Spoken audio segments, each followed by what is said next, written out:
Hello दोस्तों, नमस्कार। आज की जो वीडियो वो है हमारी थ्योरी पर। इसमें क्या है, दौड़ होगी। इसमें दौड़ है, दौड़ की कम दूरी या मध्यम दूरी या अधिकतम दूरी की। और इसमें कूद है, वो लंबी कूद भी रखी है, ऊंची कूद भी रखी है, ट्रिपल कूद भी रखी है। और इसमें स्टीपल चेंज भी रखा गया है। इसमें सारे बहुत से क्वेश्चन है जो जहाँ पर आप लोग नहीं पहुँच पाते हैं, वहाँ से मैंने ये क्वेश्चन निकाले हुए हैं। ठीक है। और गत परीक्षाओं में आप देखना इसमें से कितने क्वेश्चन आए हुए हैं। जो जो परीक्षा हो चुकी हैं उसमें देखिए बहुत से क्वेश्चन इसमें से फंसे हैं। आने वाले परीक्षाओं में भी इसमें से फंसेंगे। ठीक है, ध्यान से देखना। एक बार में वीडियो समझ में ना आए तो दोबारा देख लेना। ठीक है। ये देखिए, पहली बात तो दौड़ जो होती है, दौड़ की 3 प्रकार की दौड़ें होती हैं। कौन सी? एक तो कम कम दूरी होती है, एक मध्यम दूर की होती है और एक अधिकतम दूरी होती है। ठीक है। अब कम दूरी कितने मीटर की होती है उसमें देखिए। तो कम दूरी को क्या कहते हैं? नॉर्मल स्प्रिंट दौड़ भी कहते हैं। क्या कहते हैं? नॉर्मल स्प्रिंट दौड़। दो भागों में बांटा गया है, नॉर्मल स्प्रिंट दौड़ और बाधा दौड़। अब नॉर्मल स्प्रिंट दौड़ कौन सी होती है? 100 मीटर, 200 मीटर और 400 मीटर। 100 मीटर, 200 मीटर और 400, ये नॉर्मल स्प्रिंट दौड़ है। और बाधा दौड़ कौन सी है? 100 मीटर महिलाओं की और 110 मीटर पुरुष के लिए, 400 मीटर महिला और पुरुष के लिए। ठीक है, ये बाधा दौड़ में हो गया। ठीक। अगले देखिए क्या है, दौड़ स्पर्धाओं को स्टार्ट कैसे करते हैं। अभी देखिए, दौड़ स्पर्धाएं जो होती हैं, यहाँ से क्वेश्चन आया था पिछले उसमें परीक्षा में। दौड़ स्पर्धाएं क्या है, स्टार्ट कैसे की जाती हैं। ये देखिए, स्टार्ट करने के 2 तरीके हैं। कौन से हैं? 2 तरीके हैं इसको स्टार्ट करने के। एक तो है क्राउच स्टार्ट या सिटिंग स्टार्ट, दूसरा है स्टैंडिंग स्टार्ट। 2 प्रकार के स्टार्ट होते हैं। ठीक है। अब क्राउच स्टार्ट या सिटिंग स्टार्ट ये 3 प्रकार से होता है। ठीक है। पहले देखिए, स्टैंडिंग स्टार्ट जो है मध्य और लंबी दूरी के लिए होता है। ये मध्यम दूरी, जैसे आपकी 800 या 1500 मीटर की जो दूरियाँ होती हैं वो मध्यम दूरी की आती हैं। इसके लिए ये स्पर्धा, या फिर लंबी दूरी जो 5000 या 3000 वाली जो होती हैं मीटर की, उनके लिए ये उपयोग होता है। लेकिन क्राउच स्टार्ट या सिटिंग स्टार्ट जो होता है, ये आपका किसके लिए होता है? ये कम दूरी वाले के लिए होता है। क्राउच स्टार्ट क्या है? कम दूरी के लिए होता है। जैसे मान लिए, इसको स्प्रिंट स्पर्धा भी कहते हैं, कम दूरी वाली होती हैं। इसमें क्या है, क्राउच स्टार्ट का प्रयोग किया जाता है। क्राउच स्टार्ट में सेटिंग बॉक्स का होना अनिवार्य है। सेटिंग बॉक्स भी इसमें होता है जिसमें खिलाड़ी बैठता है। ठीक है। अगले देखिए, क्राउच स्टार्ट के प्रकार। क्राउच स्टार्ट बोलेंगे 3 प्रकार से स्टार्ट होता है। ठीक है। ये है बंच या बुलेट स्टार्ट। इसे क्या कहते हैं? बंच या बुलेट स्टार्ट कहते हैं, या मीडियम स्टार्ट कहेंगे, या एलोगेटेड स्टार्ट कहेंगे। ठीक है, यानी लंबी स्टार्ट। तो ये 3 प्रकार से स्टार्टिंग होती है सिटिंग स्टार्ट की। ठीक है, या क्राउच स्टार्ट की 3 प्रकार है, बच या बुलेट स्टार्ट, मीडियम स्टार्ट, या एल्गोटेड स्टार्ट, यानी लंबी स्टार्ट। ठीक है। अगले देखिए, अगला है इसमें क्राउच स्टार्ट। एथलीट को किस प्रकार से स्टार्ट करते हैं? क्राउच स्टार्ट कैसे स्टार्ट होता है? क्राउच स्टार्ट जब हम खिलाड़ी को खड़ा करते हैं, मान लीजिए कि ये लाइनें हैं। ठीक है। ये तो ये जो बॉक्स बना हुआ है, इस बॉक्स के अंदर खिलाड़ी क्या है, खड़ा हुआ होगा पीछे। ठीक है। अब पीछे जब खड़े हुए होंगे यहाँ पर खिलाड़ी, उसके बाद क्या है, जैसे ही उनको ऑन एप मार्क किया जाएगा तो क्या है, वो इस यहाँ पर आकर के खड़े हो जाएंगे। ठीक है। इस पर पैर रख लेंगे और उसके बाद सिट कहा जाएगा तो इस बॉक्स में खिलाड़ी बैठ जाएंगे। और उसके बाद गन या फायर गन फायर किया जाता है, या क्लैंप किया जाता है, या गो शब्द बोला जाता है। उसके बाद वो यहाँ से दौड़ना चालू कर देते हैं। ठीक है। तो ये 3 शब्द बोले जाते हैं, ऑन ए मार्क, सिट और गन फायर, क्लैंप या गो। ये शब्द याद रखना। ठीक है, क्योंकि ये पूछे जाते हैं कि मतलब क्राउच स्टार्ट करने के लिए क्या बोला जाता है। ठीक। अगले देखिए, अगला है स्टैंडिंग स्टार्ट। क्या है स्टैंडिंग स्टार्ट? मतलब खड़े होकर स्टार्ट जो किया जाता है। 2 शब्द बोलकर ये किया जाता है स्टैंडिंग स्टार्ट। क्या? एथलीट ऑन ए मार्क और गो, यानी कि बस खिलाड़ी खड़ा होगा आकर के। ऑन ए मार्क का मतलब ये यहाँ पर खड़ा होगा और जैसे ही गो बोलेंगे और यहाँ से दौड़ना वो चालू कर देगा। ठीक है। अगला देखिए, मध्यम दूरी की स्पर्धा में 800 और 1500 मीटर की दूरी होती है। देखिए, मध्यम में कितनी है? 800, 1500। और कम दूरी की अगर बात की जाएगी तो 100 मीटर, 200 मीटर, 400 मीटर, ये जो दौड़े होंगी वो सब कम दूरी में आती हैं और ये सेटिंग स्टार्ट से स्टार्ट की जाती है। ठीक है। इसका स्टैंडिंग स्टार्ट होता है। जो मध्यम दूरी की बात हो रही है, मध्यम दूरी का स्टार्टिंग क्या है? स्टैंडिंग स्टार्ट है। और इसके लिए क्या है? एथलीट ऑन ए मार्क और गो शब्द बोल करके इसको स्टार्ट कर दिया जाता है। अगले देखिए, अधिकतम दूरी की स्पर्धा कितने किलोमीटर की होती हैं? 3000 मीटर। और उससे अधिक की दूरी के लिए रनिंग स्पर्धा अधिक अधिकतम स्पर्धा होती है। ठीक है, अधिकतम स्पर्धा रनिंग कितनी होती है? 3000 मीटर की। लंबी दूरी वाली स्पर्धा में स्टैंडिंग स्टार्ट किया जाता है। जो लंबी दूरी की स्पर्धाएं होती हैं उसके लिए जो स्टार्टिंग होता है वो स्टैंडिंग स्टार्ट से किया जाता है। ठीक है, आगे देखिए स्टीपल चेंज। ठीक है, स्टीपल चेंज क्या होता है? स्टीपल चेंज 2000 और 3000 मीटर की, यानी 2000 मीटर की जो होगी वो होती है जूनियर महिला और पुरुष के लिए, और 3000 मीटर की जो दौड़ होगी वो महिला और पुरुष मतलब होती है सीनियर वालों के लिए। ठीक है, स्टीपल चेंज। अब क्या है, बाधाएं इसमें कितनी होती हैं? तो बाधाएं अगर पूछी जाएँ स्टीपल चेंज में तो 28 होती हैं। इसमें 4 जलकूद होती हैं। ठीक है, बाधाओं की संख्या पूछी जाती है, जलकूद भी पूछी जाती है। और प्रत्येक हार्डल की ऊंचाई कितनी होती है? ठीक है, हार्डल की अब ऊंचाई पूछी जाएगी कितनी है, बाधा की तो ऊंचाई कितनी होती है? तो पुरुष के लिए होती है 0.914 मीटर या 36 इंच कह सकते हैं उसे, और महिला के लिए पूछे जाए तो 0.762 मीटर होती है इसकी ऊंचाई। ठीक है, बाधा की। अगले देखिए, अगला क्या है, हार्डल की लंबाई कितनी होगी? तो हार्डल की जो लंबाई होती है वो 3.94 मीटर होती है, और हार्डल का अगर वजन पूछा जाए तो 80 से 100 ग्राम होता है। ठीक है, अगला देखिए वजन जो है, अब वजन की बात करें तो वजन कितना होता है इसमें? वाटर जंप में हार्डल की लंबाई कितनी है? 366 मीटर, और चौड़ाई भी 3.66 मीटर है। ठीक है, किसकी बात हो रही है?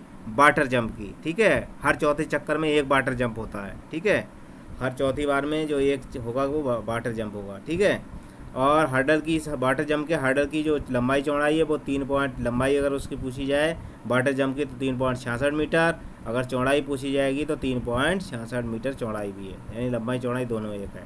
अब देखिए अगर चक्कर पूछ लिए जाए कितने चक्कर लगाए जाते हैं, तो हार्डल दौड़ जो 3000 मीटर की होती है उसमें कितने 7.5 चक्कर लगते हैं। ठीक है, और वाटर हार्डल की अगर गहराई पूछ ली जाए, वाटर हार्डल जो होता है उसकी गहराई अगर पूछी जाएगी तो 30 सेंटीमीटर होता है न्यूनतम, और अधिकतम 70 सेंटीमीटर, यानी पानी की गहराई की बात हो रही है इसमें। ठीक है, अगले देखिए स्टीपल चेंज प्रथम हार्डल में 200 मीटर के बाद आएगा, यानी स्टीपल चेंज जो होता है हार्डल दौड़ में 200 मीटर, यानी 200 मीटर जब दौड़ लेगा खिलाड़ी यहाँ से लेकर यहाँ, और 200 मीटर के बाद ही जो आपका है हार्डल दौड़ मतलब जो आपका हार्डल होगा वो स्टार्ट होगा। ठीक है, 200 मीटर के बाद 200 मीटर स्टीपल चेंज। अब 2000 मीटर स्टीपल चेंज की बात हो रही है जो जूनियर में होता है। 2000 मीटर स्टीपल चेंज किस में होता है? पूछा जा सकता है कि 3000 स्टीपल चेंज किस में होता है, सीनियर या जूनियर खिलाड़ियों में, और 2000 किस में होता है? तो जूनियर में होता है। ये किस में है? आपका जूनियर में है। ठीक है, अब ये स्पर्धा कितने हैं? अंडर 18 के, ये स्पर्धा कितने में होती है? अंडर 18 जूनियर महिला या पुरुष की स्पर्धा है। ये कितनी है? अंडर 18 जूनियर या पुरुष महिला की स्पर्धा है। ये 2000 मीटर स्टीपल चेंज।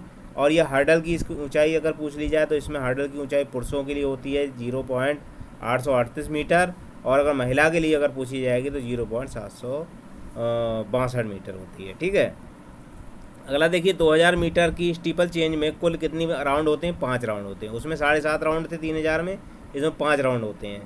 स्पर्धा में कितनी हार्डल कितनी होती हैं? तो 23 हार्डल होते हैं, जिसमें 18 हार्डल होते हैं और 5 वाटर हार्डल होते हैं। कितने होते हैं? इसमें 5 वाटर हार्डल होते हैं, और 18 हार्डल कौन से होते हैं? दूसरे वाले। ठीक है, बाधाएँ होती हैं। अब देखिए वाटर हार्डल हमेशा कर्व रेखा ही अंदर या बाहर बनेगा। तो वाटर हार्डल जो बनेगा वो कहाँ बनेगा? वाटर हार्डल हमेशा कर्व पर बनता है, या अंदर बनेगा या बाहर बनेगा। ठीक है, मान लीजिए देखिए मैं बता के दिखा रहा हूँ बना के। मान लीजिए ये आपका ट्रैक है, ये आपका ट्रैक है, कैसा? ये देखिए, मान लीजिए ये आपका ट्रैक हो गया। ठीक है, और ये आपका क्या होगी? कर्व होगी। यहाँ से आपके ये कर्व हो गया ये। तो जो आपका जो वाटर जंप बनेगा, तो वाटर जंप या तो ये अंदर बनेगा यहाँ पर, ठीक है, और या फिर वाटर जंप यहाँ बाहर बनेगा। ठीक है, 2 जगह होती हैं जहाँ पर ये अंदर बनेगा, और अगर बाहर बनेगा तो यहाँ पर बनेगा। ठीक है, यहाँ पर ये वाटर जंप बनते हैं। ठीक, अगले देखिए अगला क्या है? फिनिशिंग लाइन से पहले अंतिम हार्डल की दूरी जो कितनी होती है, वो अंतिम रेखा से जो हार्डल की दूरी होगी वो होगी 68 मीटर। 68 मीटर दूर होता है। ठीक है, अंतिम रेखा से। अब देखिए क्या है, यदि वाटर की तरफ वाटर हार्डल है, तो यदि बाहर की तरफ बात हो रही है, यदि बाहर की तरफ क्या है, वाटर हर्डल है तो एक राउंड में 410 मीटर की दूरी तय करनी पड़ेगी। यदि अंदर की तरफ है तो 390 मीटर की दूरी तय करनी पड़ेगी। आई समझ में? मतलब ये समझ लो आप, ये अगर यहाँ पर है तो दूरी कितनी तय करेंगे हम, तो करेंगे 390 की दूरी, और अगर वाटर हर्डल बाहर है तो हम 410 मीटर की दूरी तय करेंगे। ठीक है, अगला देखिए, यदि हर्डल अंदर की तरफ हो तो एक हर्डल से दूसरे हर्डल की दूरी 78 मीटर होती है। अगर क्या है वाटर हर्डल अगर अंदर बना हुआ है तो क्या है, एक हर्डल से दूसरे हर्डल की दूरी 78 मीटर होती है। अगला देखिए, अगला है, यदि वाटर हर्डल बाहर हो तो बीच की दूरी 82 मीटर होता। अगर बाहर होगा तो 82 मीटर रह जाएगी, और अंदर होगा तो 78 मीटर। ठीक है, बाहर के लिए बढ़ जाएगी और अंदर के लिए कम हो जाएगी।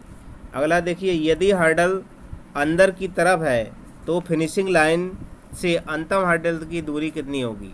यदि हर्डल अंदर की तरफ है तो फिनिशिंग लाइन से अंतिम हर्डल की दूरी क्या होगी, वो होती है 68 मीटर। कितनी है, 68 मीटर। ठीक है, अगला देखिए, अगला है, यदि वाटर हर्डल बाहर की ओर हो तो फिनिशिंग लाइन से की ओर अंतिम हर्डल की जो दूरी होगी वो 62 मीटर होगी। ये भी देखिए समझ में आया कितना है। ये देखिए इसकी बात हो रही है, अगर हर्डल यहाँ पर बना है तो जो अंतिम फिनिशिंग जो लाइन होगी, ये मान ली फिनिशिंग लाइन है, तो जो अंतिम जो हर्डल होगी वो कितना होगा यहाँ पर, अगर अंदर है वाटर हर्डल बना हुआ तो होगा आपका कितना होगा, 62। कितना होगा, कितना दिया है इसमें दिया है कितना, 68 मीटर। कितने पर होगी ये, 68 मीटर पर होगी अगर अंदर बना है, और अगर बाहर बना है तो ये जो दूरी होगी वो 62 हो जाएगी। कितनी हो जाएगी, 68 हो जाएगी। अगर अंदर है तो 68 और बाहर है तो 62। इसकी देखिए यहाँ पर जो हर्डल की दूरी होगी वो ये हो जाएगी। ठीक, अगले देखिए रिले रेस। अब आगे रिले रेस की बात करते हैं। तो रिले रेस क्या होती है, मतलब ये एक ऐसी स्पर्धा है जिसमें कि टीम स्पर्धा है। ये कैसी है, टीम, यानी इसमें टीम काम करती है। ठीक है, 4 खिलाड़ी होते हैं। अब रिले दौड़ है क्या, इसमें 4 स्पर्धाएं होती हैं। ठीक है, कैसी, 2 महिलाओं की होती हैं और 2 पुरुषों की। 4 प्रकार की इसमें स्पर्धाएं होती हैं। जैसे देखिए, एक 4x100 मीटर और 4x400 मीटर। ठीक है, महिला पुरुष दोनों के लिए ही है। अब यह एक टीम स्पर्धा है, इसमें 4 खिलाड़ी होते हैं। है देखो, ये टीम स्पर्धा है, इसमें कितने खिलाड़ी होते हैं, 4 होते हैं। अगले देखिए, इसमें एक टीम में खिलाड़ियों द्वारा बेटन का आदान प्रदान किया जाता है। इसमें क्या है, बेटन। ठीक है, बेटन के बारे में ध्यान रखना, क्या होता है, खिलाड़ी लेके जो दौड़ते हैं उसे कहते हैं बेटन। और इसमें आदान प्रदान, एक दूसरे को खिलाड़ी जब तक देगा नहीं तब तक दूसरा खिलाड़ी दौड़ेगा नहीं। ठीक है, मान लीजिए देखिए इस प्रकार से मैं बना दे रहा हूँ यहाँ पर थोड़ा छोटा सा ट्रैक। मान लीजिए ये हमारा ट्रैक है ये। ठीक है, ये इस तरह से, यहाँ पर भी ऐसे ऐसे। ठीक, ये हमारा क्या है, खिलाड़ी दौड़ते हैं इसमें। ठीक है, इस तरह से।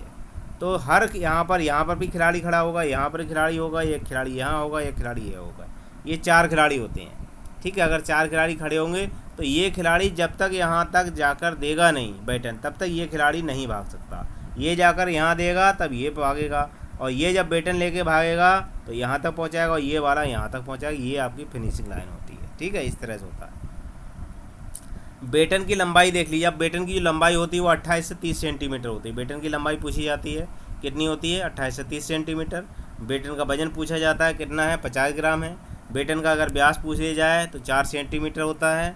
अगले देखिए, बेटन का आदान प्रदान 2 प्रकार से होता है।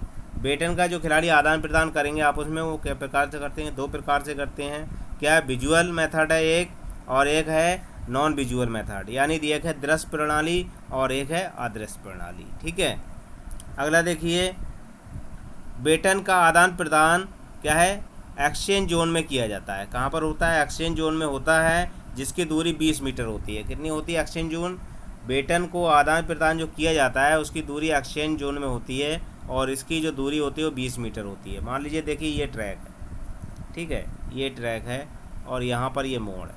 ठीक, यहाँ पर देख लीजिए, तो यहीं पर खिलाड़ी होता है।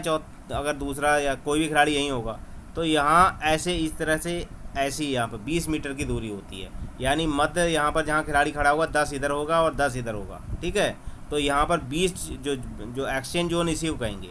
ये जो हुआ ये एक्सचेंज जोन हुआ, ठीक है। यहाँ पर एक्सचेंज का मतलब यहाँ पर खिलाड़ी चेंज करेगा, किसके लिए, बेटन का आदान प्रदान करेगा, बेटन का। तो यही 20 मीटर की जगह होती है, ठीक है। अगला देखिए, अगला है स्टीपल एक्सीलेशन जोन की दूरी कितनी होती है। तो एक्सीलेशन जोन जो होता है उसकी मीटर 10 मीटर होती है। एक्सीलेशन जोन जो होता है वो कितने होती है दूरी, उसकी 10 मीटर होती है। बेटन चेंज करते समय यदि बेटन गिर जाता है तो खिलाड़ी हाथ से बेटन गिरता है वही खिलाड़ी उठाएगा, इसका ध्यान रखना। अगर बेटन के दौरान, अगर बेटन किसी दौड़ के दौरान बेटन किसी के खिलाड़ी से गिर जाता है तो जिसके हाथ से वो गिरेगा छिटक के वही खिलाड़ी बेटन को उठाएगा, दूसरा खिलाड़ी उसे नहीं उठाएगा, वरना फॉल माना जाएगा। एक्सचेंज जोन की रेखा लाल रंग की होती है, ये भी क्वेश्चन देखो बनता है, एक्सचेंज जोन की रेखा किस रंग की होती है, लाल रंग की। अब देखिए जंप इवेंट्स की बात करेंगे हम, किसकी करेंगे, जंप यानी कूद इवेंट्स की। अब जैसे लंबी कूद है, ऊंची कूद, तिर कूद या पोल कूद, ये सब जंप इवेंट्स है। अब लंबी कूद की बारे में बात कर ले रहे हैं। लंबे कूद का एरिया कितना होता है, तो लंबी कूद का जो एरिया होगा वो उसकी लंबाई होगी 9 मीटर और चौड़ाई उसकी होगी 2.75 मीटर, या और गहराई कितनी होगी 2 से 50 ग्राम। मान लीजिए इवेंट्स में बना दे रहा हूँ यहाँ पर, कैसा होता है लंबी कूद का एरिया, ये होता इस तरह से, ठीक है। इस तरह से इसका ग्राउंड होता है बना हुआ ये, ठीक है। ये ग्राउंड है, इसकी लंबाई पूछे 9 और यहाँ पर ये होता है 2.75, ठीक है। इसकी चौड़ाई पूछे तो 1.22 मीटर होती है, और इसकी अगर रनवे पूछा जाए 40 से 45, ये जो रनवे होता है वो 40 से 45 मीटर होता है, ठीक है। ये होता है आपका। अगला देखिए रनवे की लंबाई कितनी दी है, 40 से 45, हाँ। और इसकी गहराई की बात रहेगी, जो रेत होती है रेत की गहराई बताएगी ये, तो कम से कम 20 मीटर और ज़्यादा से ज़्यादा 50 सेंटीमीटर गहराई का रेत उसमें डाला जाता है। अगला देखिए चौड़ाई कितनी होती है, अगर चौड़ाई पूछी जाएगी रनवे की तो कितनी होगी, 1.22 मीटर या होगी 4 फीट। टेक ऑफ बोर्ड की लंबाई कितनी होती है, अब टेक ऑफ बोर्ड की भी लंबाई पूछी जाती है, बहुत महीन चीज़ें पूछी जाती हैं। टेक ऑफ बोर्ड होता कहाँ है, कहाँ पर होता है टेक ऑफ बोर्ड, मान लीजिए ये आपका क्या है, ग्राउंड है इसका, तो टेक ऑफ बोर्ड आपका यहीं पर होगा, क्या होता है, यहाँ पर इसका टेक ऑफ बोर्ड होता है। टेक ऑफ बोर्ड इस तरह से होता है, ठीक है। अब टेक ऑफ बोर्ड की देखो इसमें क्या है, अगर लंबाई पूछेगा तो 1.22, लंबाई का मतलब जो आपके रनवे की चौड़ाई होगी वही इसकी लंबाई हो जाएगी, और चौड़ाई पूछी जाएगी तो चौड़ाई इसकी ऐसे एम होगी खड़े में, ठीक है। तो चौड़ाई आपकी 20 सेंटीमीटर है। अगर मोटाई पूछी जाएगी तो 10 सेंटीमीटर होगी, और इसका रंग पूछा जाएगा तो सफ़ेद होगा, ठीक है। कितना होगा, रंग सफ़ेद होगा। और अगर दूरी पूछ ली जाए कि जंपिंग जगह से जहाँ पर जंप लगाता है, ठीक है, या लैंडिंग एरिया जो होता है उससे जो आपका टेक ऑफ बोर्ड है उसकी जो दूरी होगी वो होती है 1 मीटर। यहाँ इन दोनों के बीच में जो दूरी होती है वो 1 मीटर होती है, कितनी, 1 मीटर, ठीक है। ये भी क्वेश्चन बनता है। अगले देखिए लाइनिंग एरिया से टेक ऑफ बोर्ड की दूरी, देखिए यहाँ पर आ गई 1 मीटर होती है। अब होता है प्लास्टिसीन इंडिकेटर बोर्ड। प्लास्टिसीन इंडिकेटर बोर्ड यह टेक ऑफ बोर्ड के तुरंत बाद होता है, एक खेल अधिकारियों की सहूलियत के लिए लगाया जाता है ताकि फॉल का पता चले। इसके बारे में देखिए क्या है, प्लास्टिसीन इंडिकेटर बोर्ड, ये क्या चीज़ होती है। देखिए ये रनवे है, मान लो आपका, ये आपका ग्राउंड है बना हुआ यहाँ पर लैंडिंग, ठीक है। तो यहाँ पर जैसे मान लीजिए ये टेक ऑफ बोर्ड है और इसी के बराबर में एक क्या है, और यहाँ पर अगर खींच दी जाए रेखा तो ये जो है इसे प्लास्टिसीन इंडिकेटर बोर्ड कहते हैं, ठीक है। यानी उसके बिल्कुल बराबर में होना, टेक ऑफ बोर्ड के आगे लगा हुआ होगा, ठीक है, तुरंत बाद होता है। और ये किसके लिए होता है, ये फॉल वगैरह के लिए होता है, ताकि फॉल तो नहीं कर रहा है खिलाड़ी, इसके लिए। अगला देखिए, अगला है प्लास्टिसीन इंडिकेटर बोर्ड को फॉल चेक करने के लिए उपयोग किया जाता है। इसकी भी अगर लंबाई पूछ ली जाए तो 1.22 मीटर लंबाई होती है, चौड़ाई 10 सेंटीमीटर होती है। अगर ऊंचाई पूछ ली जाए तो 7 मिलीमीटर से लेकर 10 मिलीमीटर तक होती है। अगला देखिए अब है क्या है, विंड जोन, विंड गेज क्या होता है, क्या है आपका विंड गेज क्या होता है, ये हवा की रफ्तार मापने के लिए होता है। ये भी पूछा जाता है विंड गेज क्या चीज़ है, या ये भी पूछ लिया जाएगा कि हवा की रफ्तार मापने वाला यंत्र क्या है, तो उसे विंड गेज कहते हैं, ठीक है। ये विंड गेज। अब क्या है, यदि हवा की रफ्तार 2 मीटर प्रति सेकंड रहती है और खिलाड़ी हवा की दिशा में दौड़ता है तो 100 मीटर स्प्रिंग्ड दौड़ में 0.12 सेकंड का सहयोग, यानी ये हवा जो है उसका सहयोग कर देगी। अगर हवा की मतलब दिशा में खिलाड़ी दौड़ रहा है तो, और अगर हवा की रफ्तार कितनी होगी, 2 मीटर प्रति सेकंड होगी। और ये यही रफ्तार तो यही नापता है, ठीक है, विंड गेज यही नापता है। अब देखिए अगर हुसैन बोल्ट की बात करें तो उनका जो वर्ल्ड रिकॉर्ड है 100 मीटर के लिए वो है आपका 9.98। अगर ये पूछ लिया जाए हुसैन बोल्ट कहाँ के रहने वाले हैं तो आपके जमैका के हैं। कहाँ के हैं? जमैका। और अगर देश पूछा जाए तो आपका केन्या, ठीक है। अगला देखिए, अगला है आपका, यदि हवा की रफ्तार 2.5 मीटर प्रति सेकंड से ज़्यादा हो तो खिलाड़ी रेस जीतता है तो उसे विजेत तो घोषित किया जाएगा, लेकिन कोई नया रिकॉर्ड बनता है तो नहीं माना जाएगा। यानी अगर हवा की, देखिए इसमें भी एक चीज़ है, अगर खिलाड़ी दौड़ रहा है 100 मीटर की दौड़ और हवा की दिशा में वो दौड़ रहा है, किसमें? हवा की दिशा में दौड़ रहा है, और हवा की जो रफ्तार है वो 2.5 मीटर है, तो उसका सहायता करेगी दौड़ने में वो। तो उस समय क्या है, खिलाड़ी को क्या दिया जाता है, उसे विनर तो घोषित कर लिया जाएगा, लेकिन अगर वो पुराना कोई रिकॉर्ड तोड़ रहा है तो उस रिकॉर्ड को नहीं माना जाएगा, ठीक है। इसमें विंड गेज का उपयोग किया जाता है, ठीक। अगला देखिए, अगला क्या है, महिला और पुरुष 100 मीटर, महिला और पुरुष 200 मीटर। यानी विंड गेज का उपयोग कहाँ कहाँ किया जाता है, कितने इवेंट्स में किया जाता है, ये भी आ जाता है, ठीक है। तो 100 मीटर महिला पुरुष में विंड गेज का उपयोग होगा, 200 मीटर महिला पुरुष में विंड गेज का उपयोग होगा, 100 मीटर बाधा दौड़ में विंड गेज का उपयोग होगा, 110 मीटर बाधा दौड़ में विंड गेज का उपयोग होगा, और लंबी कूद में विंड गेज का उपयोग होगा, तिरकूद में। यानी कि 10 इवेंट्स होते हैं। मान लीजिए 2 ये होगा, 2 ये होगा, 4, 1 5, 1 6, 7 8 9 10, यानी टोटल 10 इवेंट्स में विंड गेज का उपयोग होता है। क्या होता है? विंड गेज का उपयोग कहाँ होता है? 10 इवेंट्सों में होता है, ठीक है। अगला देखिए, विंड गेज का प्रयोग किस तरह से होता है, कहाँ पर होता है, कितने समय के लिए? इसमें समय देखो पिछली परीक्षा में पूछा गया था, ये सवाल इसमें से पिछली परीक्षा में पूछा गया है, ठीक है, जो पिछली परीक्षा हुई है। विंड गेज का समय कितना सेकंड होता है? देखिए अगर महिला पुरुष 100 मीटर दौड़ हो तो टाइमिंग कितनी होगी? 10 सेकंड। महिला पुरुष के लिए कितना? 10 सेकंड लगाया जाती है टाइमिंग विंड गेज की। महिला पुरुष 200 मीटर में भी 10 सेकंड समय लगाया जाता है। अब फीमेल के, अगर महिला की 100 मीटर दौड़ हो रही है तो बाधा दौड़ जो हो रही है उसमें 13 सेकंड का समय विंड गेज लगता है, और अगर 110 मीटर पुरुषों की दौड़ है बाधा दौड़, उसमें 13 सेकंड विंड गेज का समय लगता है, और महिला और पुरुष लंबी कूद हो रही है तो 5 सेकंड, ठीक है, और अगर तिरकूद हो रही तो 5 सेकंड। ये वाला क्वेश्चन आया था पिछली परीक्षा में, ठीक है। 5 सेकंड लंबी कूद का जो विंड गेज का समय होता है वो कितना होता है, ठीक। ये सारी चीज़ें याद करने वाली हैं, याद करोगे तो ही समझ में आएगा। अगले देखिए, यदि फिनिशिंग पॉइंट से 50 मीटर पहले एवं अंदर वाली लाइन में 2 मीटर अंदर लगा होता है, ये कैसा? फिनिशिंग लाइन से 50 मीटर पहले होगा, और कौन सा होगा, क्या चीज़ होगा ये? 2 मीटर अंदर लगा हुआ होता है। फिनिशिंग लाइन से 50 मीटर पहले और 2 मीटर अंदर लगा होता है, ठीक है। 100 मीटर और 100 मीटर बाधा दौड़, 110 मीटर बाधा दौड़, और स्टेपल होते ही स्टार्ट होता है, स्टैम्प होते ही। देखिए ये होता कैसे, कहाँ पर लगा होता है, ये बता रहा हूँ मैं आपको कि 50 मीटर पहले।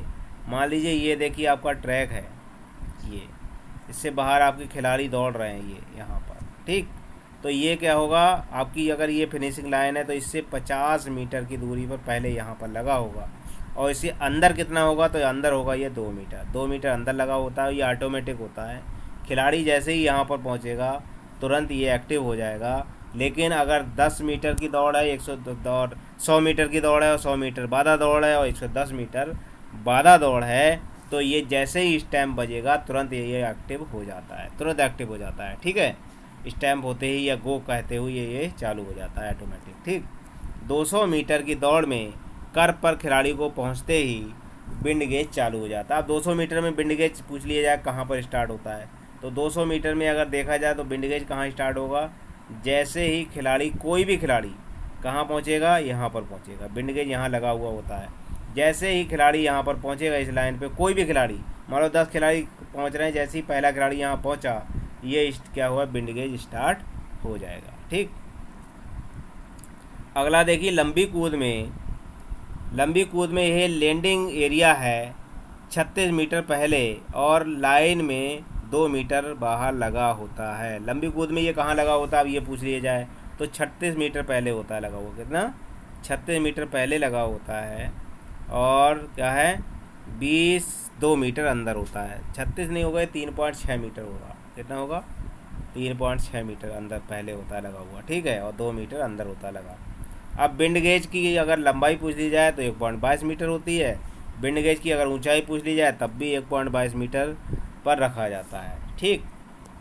अब अगला देखिए क्या है, स्पर्धा। कुछ 5 स्पर्धाएं होती हैं, इसमें कुल 6 स्पर्धाओं में विंड गेज का प्रयोग होता है। अगर पूछ ली जाए कुल स्पर्धाओं में कितने में प्रयोग होता है तो 6 स्पर्धाएं होती हैं। 5 महिलाओं की होती हैं, 5 पुरुष की, ठीक है, जिसमें विंड गेज का उपयोग किया जाता है। अगला देखिए 5 स्पर्धा।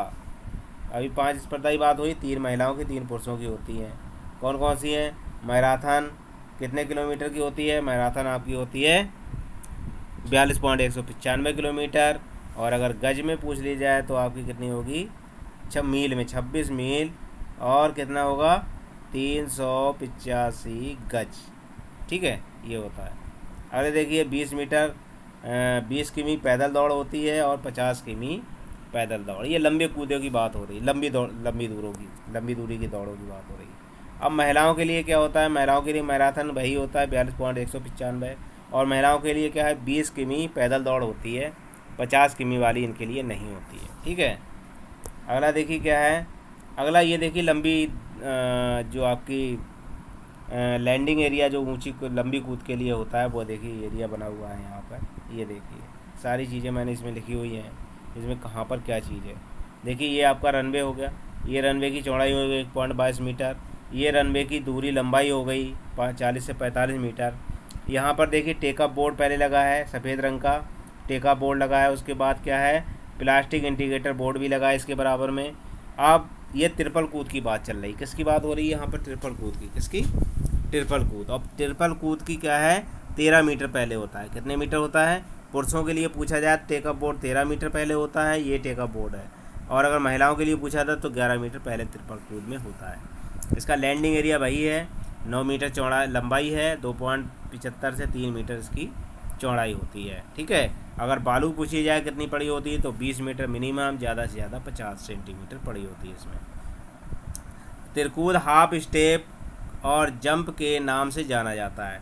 ट्रिपल कूद और किस नाम से जाता है तो क्या है? हाफ स्टेप और जंप। ये जो शब्द हैं 3, इसके नाम से भी इसको हाफ स्टेप और जंप के नाम से भी इसे जाना जाता है तिरकूद के लिए। तिरकूद खेल का जो आरंभ है वो आयरलैंड से माना जाता है, आयरलैंड से हुआ है। धावन पथ की लंबाई कितनी होती है तो 40 से 45 मीटर होती है। चौड़ाई पूछी जाएगी तो 1.22 मीटर होती है। अब टेकअप बोर्ड का लैंडिंग एरिया कितना होता है तो 13 मीटर पहले पुरुष के लिए और 11 मीटर पहले महिला के लिए होती है टेकअप बोर्ड। अब देखिए लैंडिंग एरिया क्या है, लैंडिंग एरिया की जो लंबाई होती है वो 9 मीटर होती है। चौड़ाई पूछेंगे तो 2.75 से 3 मीटर होती है, ठीक। अगला देखिए प्लास्टीसीन इंडिकेटर बोर्ड, जिसकी लंबाई कितनी होती है? प्लास्टीसीन की चौड़ाई 10 मीटर, लंबाई वही होगी 1.22 मीटर होती है। इसकी लंबाई कितनी हो? 1.22 मीटर। चौड़ाई पूछ ली जाए 10 सेंटीमीटर और ऊंचाई पूछी जाएगी तो 7 से लेकर 10 मिमी इसकी होती है ऊंचाई। प्लास्टीसीन इंडिकेटर बोर्ड का कार्य क्या होता है? इसका कार्य होता है फॉल चेक करना, खिलाड़ी फॉल कर रहा है या नहीं कर रहा है, ठीक है। अगर देखिए ट्रिपल जंप लेने क्या है, ट्रिपल जंप लेने के लिए किन चीज़ों की आवश्यकता होती है? किन की? गति की आवश्यकता होती है, उसमें उछाल लेने की शक्ति होना चाहिए और शक्ति होना चाहिए और अच्छा तालमेल होना चाहिए। ट्रिपल जंप लेने की ये सारी चीज़ें उसके अंदर होनी चाहिए। खिलाड़ी की गति हो उसमें पर्याप्त मात्रा में, उछाल लेने की शक्ति हो उसके अंदर, ताकत भी होनी चाहिए और अच्छा तालमेल हो, ठीक है, तब जाकर ट्रिपल जंप लगा पाएगा। अब तिरकूद में हाफ के समय जो पैर ज़मीन पर रखा जाता है, यानी जंप की बात हो गई है, हाफ फुल जो टेकअप लेते हैं उसकी बात हो रही है, हाफ और फुल और जंप की बात जो हो रही है उसमें। जैसे ही तिरकूद में हाफ लेगा और पैर ज़मीन पर रखा जाता है उसे प्लाटिंग लेन कहते हैं, और जो पैर हवा में होता है उसे स्लीपिंग लेग कहते हैं, ठीक है। अगला देखिए, अगला है त्रिकूट की 3 चरण में होता बताया गया है। कौन सा जो चरण है? पहले पहुंच यानी वो पहुंचेगा, फिर उछाल है स्टेप, जंप और स्टेप, हाफ स्टेप और जंप द्वारा, और वो उतरता है यानी लैंड करता है। ठीक है, 3 द्वारा ये होता है। ये जो क्वेश्चन इसमें थे थ्योरिकल, मैंने सारी पढ़ा दिए हैं आपको। मेरी वीडियो अच्छी लगी हो तो दोस्तों को शेयर करें, और अगर तक आप अभी तक आपने इस चैनल को सब्सक्राइब नहीं किया तो सब्सक्राइब कर लें, ताकि आने वाली वीडियो और पिछले जितनी भी वीडियो मैंने टॉपिक्स वाइज बनाए रखी हैं वो भी आपको मिलती रहें। ये वीडियो एक बार में समझ में ना आए दोबारा देख लेना, बहुत ही इंपॉर्टेंट मैंने छांट के बनाई हुई वीडियो है। ठीक है, इससे क्वेश्चन ज़रूर आना ही आना है एग्ज़ाम में। धन्यवाद।